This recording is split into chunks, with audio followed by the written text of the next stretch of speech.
Good morning to all of you. Myself, Mr. Dharmendra Kumar. I have secured all India 23 rank in CSIR NET exam.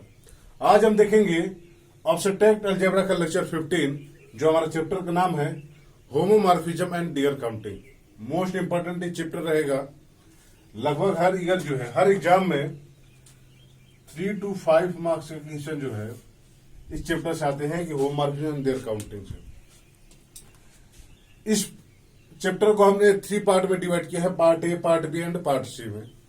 Part A में हम देखेंगे definition of homomorphism, range and kernel of homomorphism, 1 and N2 of homomorphism and classification of homomorphism. तो आइए हम देखते हैं abstract algebra का lecture 15. Abstract algebra में अभी तक हमने देखा है definition of group, types of group, that is abelian group, cyclic group, उसके एलिमेंट किस टाइप के होते हैं. एलिमेंट का ऑर्डर हमेशा ग्रुप के ऑर्डर को डिवाइड करता है. अगर ग्रुप के ऑर्डर को कोई प्राइम नंबर डिवाइड करता है तो उसके पास एक सब ग्रुप होगा, साइक्लिक सब ग्रुप होगा उस ऑर्डर का. फिर नॉर्मल सब ग्रुप हमने देखा कि कितने टाइप के सब ग्रुप हो सकते हैं, फिर कितने सब ग्रुप हो सकते हैं, कितने ऑर्डर, कितने एलिमेंट हो सकते हैं. तो हमने लगभग किसी पर्टिकुलर ग्रुप का कितने नेचर हो सकते हैं, सभी नेचर को हमने स्टडी कर लिया है पर्टिकुलर एक ग्रुप का. अब हमको 2 ग्रुप दे दिए जाए, G1 और G2, और एक ग्रुप का हमको नेचर पता है, तो हमको with the help of this group, जो नेचर हमको, जिस ग्रुप का हमको नेचर पता है, उस ग्रुप की हेल्प से हम जो है दूसरे ग्रुप का नेचर पता कर लें. उसके लिए हमने डिफाइन किया एक टर्म होमोमॉर्फिज्म. होमोमॉर्फिज्म एक रिलेशन, इक्विवेलेंस रिलेशन होता है, डेट इज फंक्शन है G1 से G2 में. और ये एक ऐसा फंक्शन है, इस फंक्शन के थ्रू अगर हमको G1 की पर्टिकुलर प्रॉपर्टी पता है, नेचर पता है, तो हम G2 के नेचर को पता कर सकते हैं. या हमको अगर G2 का नेचर पता है तो हम G1 के नेचर को पता कर सकते हैं. तो होमोमॉर्फिज्म क्या है देखिएगा. Late G1, O1 and G2, O2. G1 और G2 हमारे 2 ग्रुप हैं, B2 ग्रुप. और function f from G1 to G2 defined as f of A01 B. अब देखिएगा कि A और B तो G1 के एलिमेंट है, और A और B जब G1 के एलिमेंट है तो उसके बीच में ऑपरेशन कौन सा होगा, G1 का ऑपरेशन होगा, equal to f of A O2 f of B. अब ये जो हमारा इसमें O2 क्यों आया, आप देखिएगा G2 का ऑपरेशन क्या है, O2 है. A हमारा G1 का है तो f ऑफ A हमारा क्या होगा, G2 का एलिमेंट होगा. और जब ये f ऑफ A और f ऑफ B G2 के एलिमेंट हो गए तो इसको हम किससे सेपरेट करेंगे, O2 सेपरेट करेंगे. तो अगर हमारा कोई फंक्शन है, लेट G1 G2 हमारे 2 ग्रुप हैं, और फंक्शन है from G1 to G2 defined as f of A1, f of A01 B equal to f of A O2 f of B, then f is called homomorphism from G to G dash. G से G dash में इस function को हम क्या कहते हैं, homomorphism कहते हैं. एंड G डैश को इस ग्रुप का होमोमॉर्फिक इमेज कहते हैं, G2 को. एक्चुअली ये G1 और G2 है, G1 और G2.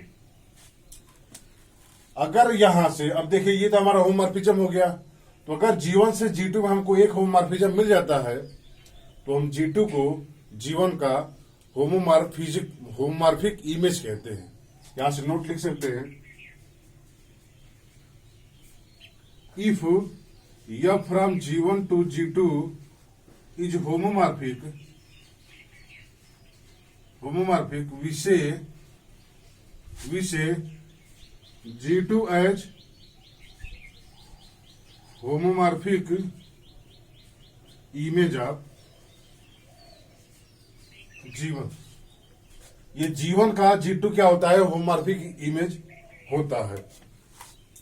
तो ये हमारा होमोमॉर्फिज्म है. आप देखिए कि G1 और G2 जो हमारे ग्रुप थे, उसके बीच में ये जो हमारा मैप है, ये क्या है, होमोमॉर्फिज्म है. Result and property of homomorphism. पहला है हमारा कि अगर E1 और E2 दो एलिमेंट हैं G1 के और G2 के, E1 हमारा G1 का आइडेंटिटी है, E2 हमारा G2 का आइडेंटिटी है, तो होमोमॉर्फिज्म कहता है कि आइडेंटिटी का इमेज हमेशा आइडेंटिटी ही होगा। ये पहला हमारा प्रॉपर्टी है, इसका प्रूफ आसानी से देख सकते हैं आप। दूसरा हमारा प्रॉपर्टी क्या है कि F ऑफ A इनवर्स क्या होगा। अब A इनवर्स तो हमारा G1 का एलिमेंट होगा, तो ये हमारा क्या होगा ना, देखिएगा कि F हमारा होमोमॉर्फिज्म है, तो F ऑफ E1 हमारा क्या हो जाएगा, E2 के इक्वल हो जाएगा। ये हमको पहले प्रॉपर्टी पता है। E1 को हम क्या लिख सकते हैं, F of A inverse O A, ये हम लिख सकते हैं इक्वल टू E2, ये हमारा F है। E1 को हम ये लिख सकते हैं, यहां से ये हमारा होमोमॉर्फिज्म है, तो ये क्या हो जाएगा, F of A inverse into F of A, ये भी हमारा वही ऑपरेशन है।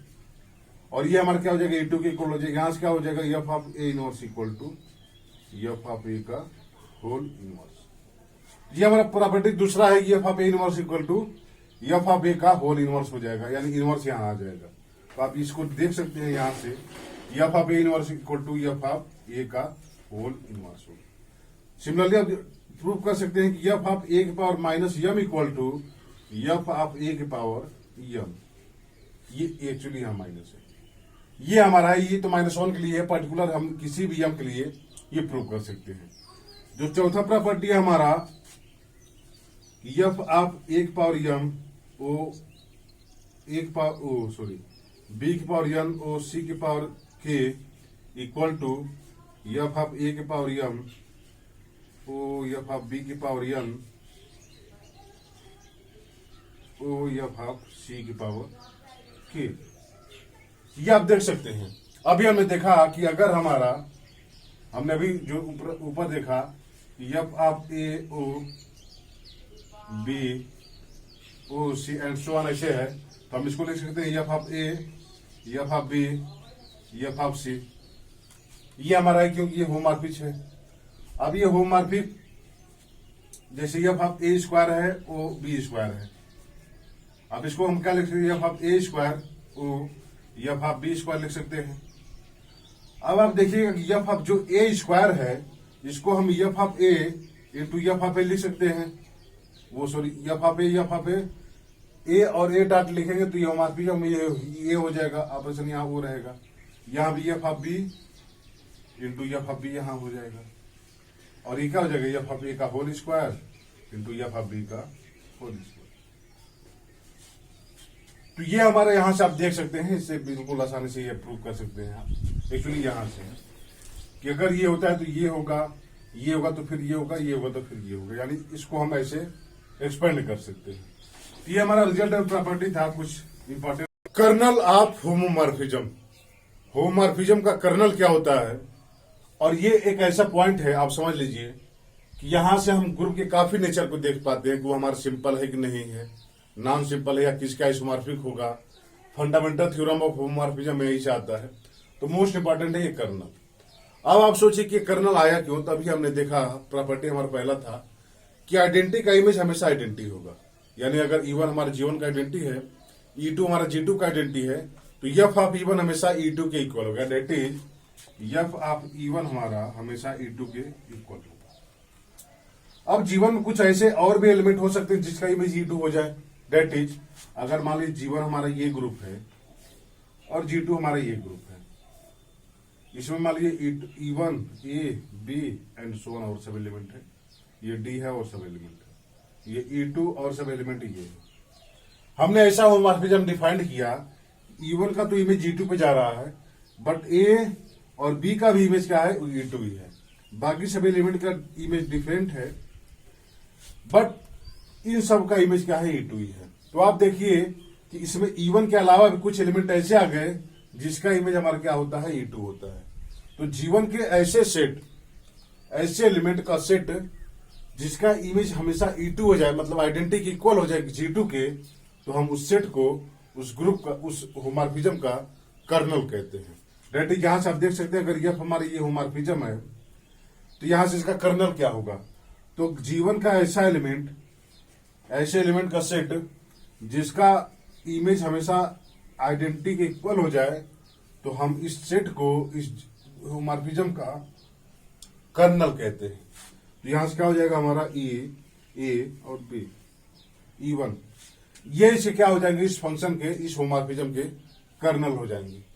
ये हमारा कर्नल का डिफिनेशन है। देखिए क्या है कर्नल का definition. Late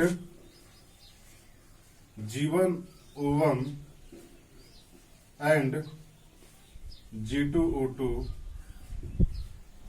be groups and F from G1 to G2 is group homomorphism.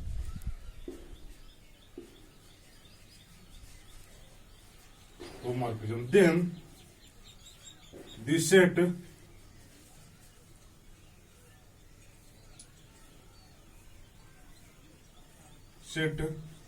x belong to G1 such that f of x equal to E2 and E2 is identity of G2 is called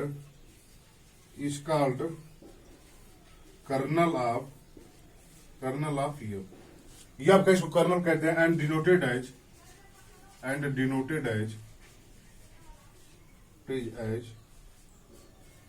colonel of f. ये हमारा colonel of F से इसको denote करते हैं। That is kernel of f equal to x belong to G1 such that f of x equal to E2। ये हमारा colonel होता है, मतलब एफ हमारा कोई होमोमॉर्फिज्म है। तो ऐसे जीवन के ऐसे सेट, ऐसे एलिमेंट जिनका इमेज आइडेंटिटी के इक्वल हो जाता है, उस सबसेट, इस सब एलिमेंट का अगर हम सेट बना दें तो हम उसको कहते हैं, उस होमोमॉर्फिक का कर्नल कहते हैं। होमोमॉर्फिज्म चेंज होने से कर्नल हमारा चेंज होगा, क्योंकि हमने यहां होमोमॉर्फिज्म ऐसा लिया कि जहां कुछ एलिमेंट को फिक्स कर दिया। होमोमॉर्फिज्म चेंज करेंगे तो हो सकता है कुछ दूसरे एलिमेंट को E2 हो जाए। तो हम होमोमॉर्फिज्म चेंज करेंगे तो हमको कर्नल भी चेंज ही मिलेगा। यानी कर्नल जो है वो होमोमॉर्फिक पे डिपेंड करता है। नोट है हमारा कि kernel of f is normal subgroup of G one. यहां तो हमने देखा कर्नल ऑफ एफ जो है जीवन के ऐसे एलिमेंट जिनका इमेज E2 हो जाता है तो हम इसको कर्नल कहते हैं। नोट आप देख सकते हैं कर्नल ऑफ एफ जो है हमेशा जीवन का नॉर्मल सबग्रुप होगा। बिल्कुल आसानी से आप देख सकते हैं। अगर मान लीजिए कि हमको इसको दिखाना है normal subgroup, that is a inverse. हमेशा अगर यच में कंटेन होता है, यच हमारा क्या होता है, नॉर्मल सबग्रुप होता है। यच हमारा क्या है, यच का एलिमेंट है, और ये हमारा क्या है, जी का एलिमेंट है। इसको हमको दिखाना कि हमारा नॉर्मल सबग्रुप है कि नहीं, आप देख भी सकते हैं बिल्कुल। If h belong to kernel of f, ये कर्नल ऑफ एफ का एलिमेंट है, तो एफ ऑफ एच हमारा क्या होगा, यहां से एफ ऑफ एच E2 के इक्वल होगा। नाउ एच ए इनवर्स, ये हमको देखना कि ये हमारा कर्नल एफ में है कि नहीं। नाउ इस पे एफ ऑपरेट कराइए तो F of H A inverse हमारा क्या हो जाएगा, एफ हमारा होमोमॉर्फिज्म है।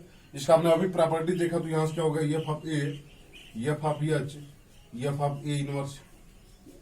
Property F of A inverse का क्या होता है कि एफ ऑफ ए के फोल का इनवर्स हो जाएगा यहां से, यानी f of a whole inverse हो जाएगा यहां से। एफ ऑफ एच हमारा क्या है, आइडेंटिटी इक्वल है, यानी ये खत्म हो गया E2।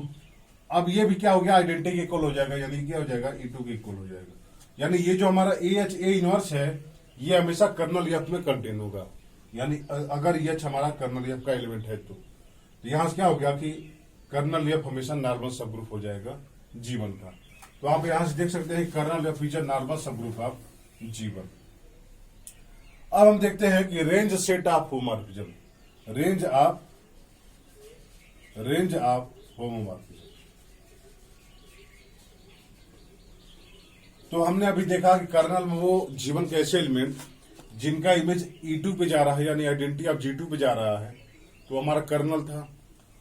रेंज कहता है कि जीवन के G2 के वो एलिमेंट जो जीवन से किसी न किसी एलिमेंट से रिलेटेड हो, दैट इज जिनका प्री इमेज मिलता हो, उस सब एलिमेंट का अगर हम कलेक्शन बना दें तो हमेशा क्या होगा, वो सब ग्रुप होगा किसका, G2 का। क्योंकि हम G2 के एलिमेंट को क्या किए हैं, ऑपरेट करा, वो G2 के एलिमेंट को हम जो है एलिमेंट का सेट बनाए हैं और कह रहे हैं कि इनका अगर प्री इमेज मिल रहा है जीवन में तो हम उस सेट को उस होमोमॉर्फिज्म का रेंज सेट कहते हैं। देखिए डिफिनेशन क्या है, लेट F फ्रॉम G1 से G2 भी homomorphism be homomorphism, then the set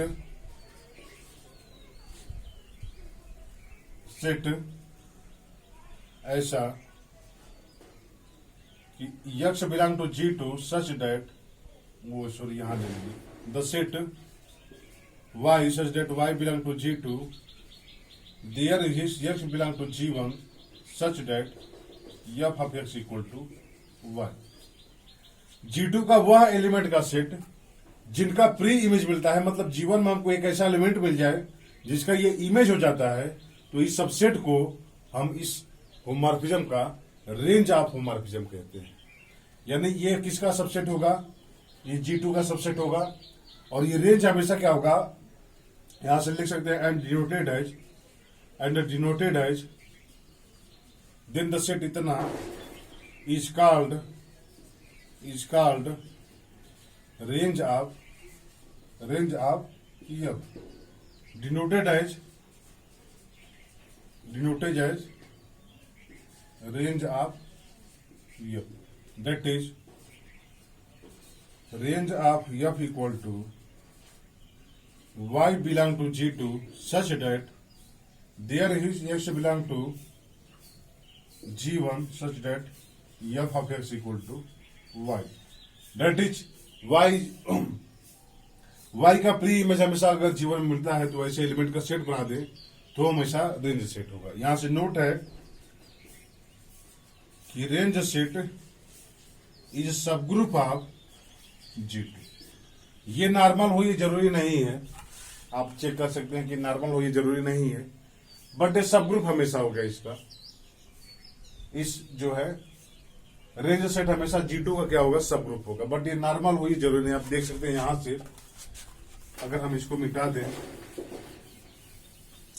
ये हमारा मान लीजिए रेंज सेट का वो रेंज सेट का सेट है Y such that there is X belong to G1 such that F of X equal to हमारा क्या है, Y है। अब हम A इनवर्स अगर ले, H हमारा अगर इसका एलिमेंट है तो हमको एक ऐसा X मिलेगा G1 में सच डेट F ऑफ X हमारे H इक्वल होगा, क्योंकि ये हमारा H कहाँ है, इसमें है। यहां से क्या हो जाएगा, A F of X into A inverse. अब A हमारा कहां है, G1 का एलिमेंट है, A इनवर्स हमारा क्या है, G2 का एलिमेंट है। यहां से हमको कोई आइडिया नहीं मिल रहा है कि A इनवर्स इसमें कंटेन होगा कि नहीं होगा, यहां से कोई आइडिया नहीं मिल रहा है। तो यहां से हम ये नहीं कह सकते कि ये हमेशा इसका नॉर्मल सब ग्रुप होगा, बट ये सब ग्रुप होगा। क्यों, आप देखिए अगर A और B हमारे इसमें कंटेन हो जा रहे हैं, मतलब रेंज ऑफ F में, तो आप देखिए कि there is X comma Y belong to G1 such that F of X equal to A and F of Y equal to B, ये होगा। नाउ A B इनवर्स हमको देखना है कि ये इसमें कंटेन है कि नहीं, तो F of A B inverse आप देखिए ये क्या हो जाएगा, F of A into F of B का इनवर्स हो जाएगा। ये क्या हो जाएगा, हमारा X हो जाएगा इंटू Y का इनवर्स हो जाएगा। ये हमारा क्या हो जाएगा, X इंटू Y का इनवर्स हो गया। यानी ए बी के लिए भी हमको X Y का इनवर्स ये किसमें होगा, G1 में होगा। इसको हम लेते हैं क्या, Z, that there is Z belong to G1 such that F of Z equal to a b inverse. यहां से कह गया क्या कि ए बी इनवर्स हमेशा किसमें कंटेन होगा, रेंज ऑफ F में। ए बी इनवर्स अगर रेंज ऑफ F में कंटेन हो गया तो ये हमारा रेंज ऑफ F क्या हो गया, सब ग्रुप हो गया इसका। बट ये नॉर्मल हुई जरूरी नहीं है, क्योंकि हमको नॉर्मल यहां से कोई कंडीशन नहीं मिल रहा था। ये हमारा क्या है कि सब ग्रुप तो है, बट ये नॉर्मल हो ये जरूरी नहीं है। बट कर्नल ऑफ होमोमॉर्फिज्म हमेशा G1 का नॉर्मल सब ग्रुप होता है। इस बात को आप ध्यान रखिएगा कि कर्नल ऑफ फीचर नॉर्मल सब ग्रुप ऑफ G1। तो अब आप कोई भी होमोमॉर्फिज्म दिया रहे तो आप उसका range of kernel find out कर सकते हैं। और यहां से कुछ हम प्रॉपर्टी देख सकते हैं कि अगर हमको दिखाना है कि इसके पास, अगर हमको मान लीजिए ये दिखाना है कि ग्रुप हमारा सिंपल है कि नहीं है, तो ग्रुप सिंपल तभी होगा जब उसके पास कोई नॉर्मल सब ग्रुप नहीं होगा। अभी हमने देखा कि कर्नल जो है हमेशा नॉर्मल सब ग्रुप होगा, यानी अगर जी हमारा सिंपल होता है तो कर्नल ऑफ एफ हमेशा आइडेंटिटी के इक्वल हो जाएगा, क्योंकि उसके पास कोई नॉर्मल सब ग्रुप नहीं होगा, और कर्नल ऑफ एफ हमेशा नॉर्मल सब ग्रुप है। तो अगर जी सिंपल होता है तो या तो कर्नल ऑफ एफ हमारा जी के इक्वल हो जाएगा, और या तो कर्नल एफ हमेशा आइडेंटिटी के इक्वल हो जाएगा। अब आप यहां से टाइप्स आप देखते हैं हम 1-1 होमोमॉर्फिज्म, 1-1 होमोमॉर्फिज्म। अब ये 1-1 होमोमॉर्फिज्म क्या होगा, आप फंक्शन पढ़े होंगे कि 1-1 फंक्शन क्या होते हैं। तो 1-1 फंक्शन ही क्या होता है होमोमॉर्फिज्म, क्योंकि होमोमॉर्फिज्म एक फंक्शन होता है। तो अगर वो फंक्शन होमोमॉर्फिज्म वो 1-1 हो जाए तो हम उसको क्या कहते हैं 1-1 होमोमॉर्फिज्म। यहां से डिफाइन कर सकते हैं, इफ एफ फ्रॉम G1 से G2 is homomorphism, then F is called 1-1 if for all a comma b belong to G1, f of a equal to f of b imply a equal to b। A b का वो हर element जिनका image equal होता है तो वो हमेशा element आपस में इक्वल हो जाए, तो इस फंक्शन को हम क्या कहते हैं 1-1 होमोमॉर्फिज्म कहते हैं। पहले तो ये होमोमॉर्फिज्म हो, और इसके बाद अगर ये 1-1 भी हो जाता है इसको हम क्या कहते हैं 1-1 होमोमॉर्फिज्म। अब आप यहां से देखिए कि एफ ऑफ ए अगर हम एफ ऑफ बी के इक्वल है तो ए भी हमेशा आपस में इक्वल होंगे, एफ हमारा 1-1 हो गया। Now f of a equal to E2, अगर ये E2 के इक्वल है, यहां से क्या कह सकते हैं f of a equal to f of E1, क्योंकि E2 हमारा E1 का इमेज होता है, और यहां से क्या हो जाएगा a इक्वल टू E1, क्योंकि यह हमारा क्या है 1-1 है। यानी जीवन के वो एलिमेंट जिसका इमेज E2 है, ये दिखा रहा है कि वो एलिमेंट केवल और केवल आइडेंटिटी हो सकता है जीवन का। तो यहां से कह सकते हैं क्या कि kernel of f equal to हमेशा क्या हो जाएगा E1 ही हो जाएगा, सिंगलटन सेट हो जाएगा। क्यों कर्नल ऑफ एफ में वैसे एलिमेंट हैं जिनका इमेज E2 है। अब हम देख रहे हैं कि अगर एफ हमारा 1-1 है तो ये एफ ऑफ ए अगर E2 की इक्वल हो रहा है तो एफ ऑफ ए हमारे साथ एफ ऑफ E1 की इक्वल होगा, और ये हमेशा ए इक्वल हो जाएगा E1 के, यानी जो कर्नल एफ है हमेशा वो सिंगलटन सेट के इक्वल हो जाएगा। तो अगर एफ हमारा 1-1 है, डेट इज 1-1 होमोमॉर्फिज्म है, तो उस समय कर्नल ऑफ एफ हमेशा आइडेंटिटी के इक्वल होगा, और अगर कर्नल ऑफ एफ हमेशा आइडेंटिटी के इक्वल होगा तो फंक्शन हमारा 1-1 भी होगा। यहां से आप रिजल्ट लिख सकते हैं, रिजल्ट हमारा ये है लेट एफ फ्रॉम G1 से G2 be N group homomorphism. अगर ये हमारा G1 से G2 में कोई भी ग्रुप होमोमॉर्फिज्म होता है, then f is 1-1 if and only if kernel of f is identity E1। F हमारा G1 से G2 में कोई भी ग्रुप होमोमॉर्फिज्म है तो एफ हमारा 1-1 तभी और तभी होगा जब कर्नल एफ आइडेंटिटी के इक्वल हो जाए। दैट इज अगर कर्नल एफ आइडेंटिटी के इक्वल है तो एफ हमारा 1-1 होगा, और अगर एफ हमारा 1-1 है तो कर्नल एफ हमेशा आइडेंटिटी के इक्वल हो जाएगा। इजी रिजल्ट है, आप यहां से देख सकते हैं। यह हमारा 1-1 होमोमॉर्फिज्म हो गया। अगर सोचिए कि फंक्शन हमारा ऑनटू हो जाए तो क्या आप यहां से एक रिजल्ट और भी देख सकते हैं हम, जैसे एग्जाम में क्वेश्चन क्या आ सकते हैं, इसको हम मिटा देते हैं। यहां से देखिए, अगर एफ हमारा G1 से G2 में 1-1 है, G1 से G2 में हमारा 1-1 है, तो यहां से क्या है कि G1 के हर एलिमेंट का, यहां से देखिए ये हमारा G2 है, G1 के हर एलिमेंट का इमेज क्या है डिस्टिंक्ट है। हर डिस्टिंक्ट इमेज क्या, इमेज हर डिस्टिंक्ट होगा तभी हमारे एफ का क्या होगा 1-1 होगा। डेट इज अगर f of a equal to f of b है, इंप्लाई करेगा कि ए इक्वल होगा बी के, और अगर ए बी के इक्वल नहीं है तो एफ ऑफ ए हमेशा एफ ऑफ बी के कभी इक्वल नहीं होगा। तो ये हमारा फंक्शन हमारा क्या है 1-1 है, ये हमारा प्रॉपर्टी 1-1। अब ये 1-1 का प्रॉपर्टी है, तो अगर G1 के डिस्टिंक्ट इमेज है तो उनका इमेज हमेशा डिस्टिंक्ट होगा यहां से, और यहां से इसका इमेज डिस्टिंक्ट होगा, यह हमारा फंक्शन है, तो फंक्शन हमेशा जीवन के हर एलिमेंट को G2 पे ले जाएगा। G2 के कुछ एलिमेंट खाली हो सकते हैं, बट जीवन के हर एलिमेंट को G2 में जानना है, क्योंकि हर एलिमेंट जो है कोई ना कोई इमेज होगा G2 का। फंक्शन तभी हमारा डिफाइंड हो गया।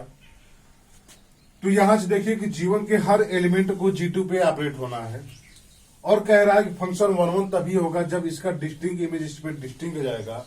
यानी अगर जीवन में 2 एलिमेंट हैं तो G2 में कम से कम 2 एलिमेंट होने चाहिए। क्यों? क्योंकि अगर G2 में 1 एलिमेंट हो गया तो यहां से जीवन का दोनों एलिमेंट का इमेज एक ही जगह चला जाएगा।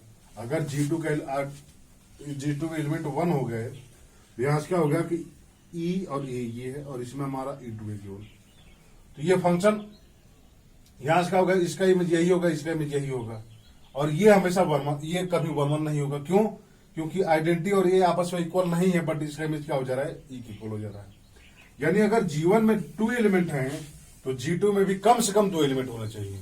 इससे ज्यादा तो हो सकता है, बट इससे कम नहीं होगा। यहां से रिजल्ट है हमारा कि इफ यह फ्रॉम G1 से G2 is 1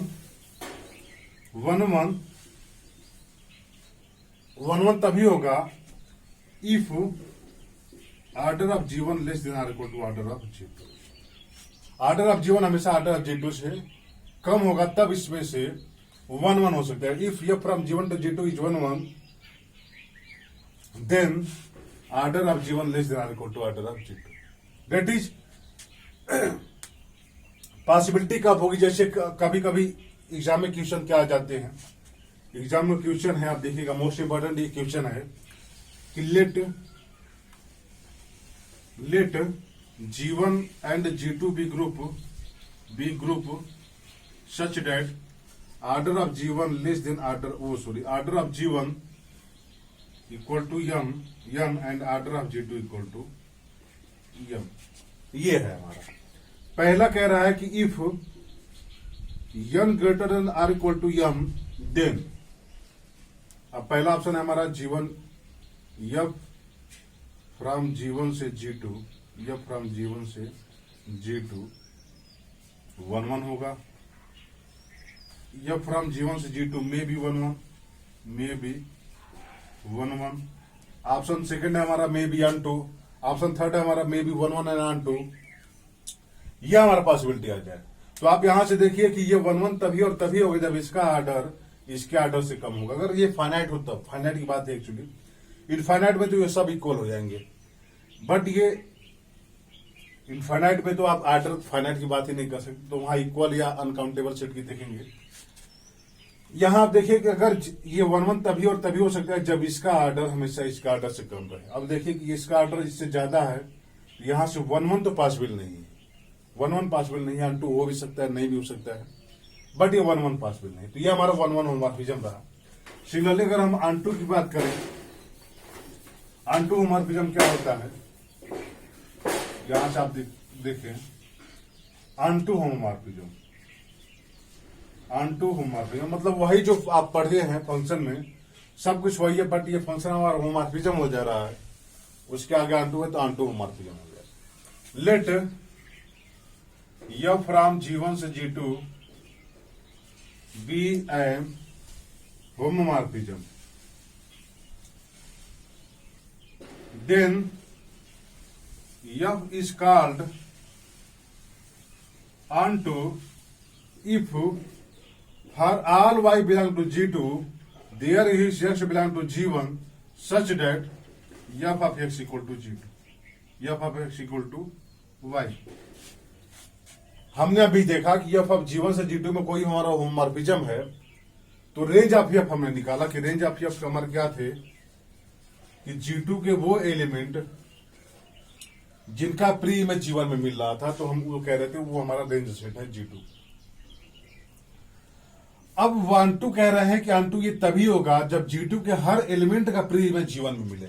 that is G2 के हर एलिमेंट के लिए for all y belong to G2 there is x belong to G1, G1 में हमको एक ऐसा एलिमेंट मिल जाए कि जिसका इमेज y इक्वल हो जाए, यानी G2 के हर एलिमेंट का प्री इमेज मिल रहा है, तो हम उस फंक्शन को n2 होमोमॉर्फिज्म कहेंगे। यहां से देखिए कि कॉल 1 2 होमोमॉर्फिज्म, यहां से अगर for all y belong to G2 there is x belong to G1 such that x ये हमारा यहां से कह सकते हैं कि रेंज ऑफ f, अगर रेंज ऑफ f हम निकालते हैं तो ये हमेशा किसके इक्वल हो जाएगा, G2 के इक्वल हो जाएगा। रिजल्ट है हमारा f फ्रॉम G1 से G2 is onto homomorphism if and only if range of f G2 के इक्वल हो जाए। हमने 1 में देखा कि अगर कर्नल f आइडेंटिटी के इक्वल हो जाता है तो फंक्शन हमारा 1 होगा, और फंक्शन हमारा 1 होगा तो कर्नल ऑफ हमेशा आइडेंटिटी के इक्वल होगा। सिमिलरली हमने ऑनटू में ये हमारा रिजल्ट है कि ये ऑनटू तभी और तभी होगा जब इसका रेंज हमेशा G2 के इक्वल हो जाए। नेक्स्ट रिजल्ट है हमारा कि अब देखिए कि यह फ्रॉम G1 से G2 अगर ऑनटू है तो G2 के हर एलिमेंट का प्री में G1 में मिलना चाहिए। यहां से कह सकते हैं इज ऑनटू इंप्लाई ये करेगा कि कार्डिनलिटी ऑफ G1 यानी ऑर्डर ऑफ G1 हमेशा ऑर्डर ऑफ G2 से बड़ा होगा, इसके इक्वल होगा। ये हमारा ऑनटू का रिजल्ट आ गया कि अगर ये ऑनटू है तो G2 के हर एलिमेंट का इमेज G1 में मिलना चाहिए, हर एलिमेंट का प्री इमेज G1 में मिलना चाहिए। तो हर एलिमेंट का प्री इमेज G1 में मिलना चाहिए, इसका मतलब क्या है कि कम से कम G1 की कार्डिनलिटी उतनी होनी चाहिए जितनी कि G2 की कार्डिनलिटी हो, और उससे ज्यादा भी हो सकती है। तो ये हमारा क्या है कि अगर G1 G2 ऑनटू होता है तो ये हमेशा ये होगा। इसमें भी क्वेश्चन बन सकता है कि अगर cardinality of G1 they they, order of G2 दे दे, उसके पास पूछ दे इसमें ऑनटू या 1 होमोमॉर्फिज्म पॉसिबल है कि नहीं है, तो उसके ऑर्डर से आप डिटरमाइन करके और आसानी से देख सकते हैं कि यहां से वहां 1 ऑनटू होमोमॉर्फिज्म पॉसिबल है कि नहीं। ये हमारा ऑनटू का डिफिनेशन है। बाइजेक्टिव आप देख लीजिए, बाइजेक्टिव क्या होता है। Bijective homomorphism if f is both 1 and onto 1 onto then f is bijective। अगर G1 से G2 हमारा जो फंक्शन है अगर ये 1 और onto दोनों हो जाता है तो हम उसको क्या कहेंगे, बाइजेक्टिव कहेंगे, बाइजेक्टिव होमोमॉर्फिज्म कहेंगे। अब आप यहां से देखिए कि f फ्रॉम G1 से G2 में अगर कोई बाइजेक्टिव है तो 1 होने के लिए इसके पास क्या होना चाहिए, कर्नल ऑफ एफ हमेशा आइडेंटिटी के इक्वल होना चाहिए। That is cardinality of G1 less than और equal to order of G2 से कम होना चाहिए। अगर ये हमारा क्या है 1 और 2 ऑनटू है, उसके लिए क्या था हमारा, अगर ऑनटू है तो उसके लिए था cardinality of G2 less greater और equal to cardinality of G2, ये G1 हमेशा इससे बड़ा हो। अब ये दोनों है तो इसका मतलब क्या हो गया कि order of G1 equal to order of G2। अगर G हमारा कोई G1 G2 फाइनाइट ग्रुप है और उनके बीच में कोई भी हमारा बाइजेक्टिव मैप है तो उनका ऑर्डर हमेशा इक्वल होगा। यानी अगर उनका ऑर्डर इक्वल नहीं है तो उसके बीच में कोई बाइजेक्टिव मैप एग्जिस्ट नहीं कर सकता। आप यहां से रिजल्ट हम देख सकते हैं। ये हमारा क्या हो गया, बाइजेक्टिव होमोमॉर्फिज्म।